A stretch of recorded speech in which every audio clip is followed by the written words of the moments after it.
Cold plunging, recently touted on social media for its purported health benefits, warrants a closer look to distinguish between genuine advantages and exaggerated claims. Initially popularized online and often photographed for its dramatic visuals, cold plunging involves immersion in cold water, which some suggest triggers autophagy, a cellular cleaning process, and enhances recovery post-exercise. However, a critical assessment of available research is necessary to understand the real impacts of this practice. Autophagy is associated with cell renewal and occurs naturally during fasting, caloric deficit, and physical activity. A specific study in the field of cold exposure linked it to increased autophagy in brown adipose tissue, which plays a role in calorie burning. However, this study was conducted on rats and involved continuous exposure to extremely cold water for an unrealistic duration, making it less applicable to everyday human practices. More research is needed in this area, as jumping to conclusions based on such data can be misleading. When it comes to muscle recovery, cold plunges are reputed to alleviate soreness and reduce inflammation according to various studies. Professional athletes and sports teams sometimes utilize cold water immersion as a recovery tool.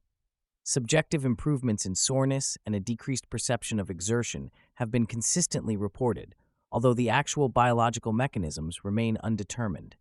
Some evidence suggests cold exposure may reduce levels of creatine kinase, an enzyme indicative of muscle damage, hinting at enhanced recovery. Yet, contradictory studies show no significant improvement in performance or recovery when comparing cold immersion to passive rest. The impact of cold plunging on weight loss and metabolic rate also brings mixed results. Some claims suggest that exposure to cold water can substantially increase metabolic rate, yet there is scant evidence supporting actual weight loss from this practice alone. This discrepancy may be due to other physiological responses that counteract the increased energy expenditure.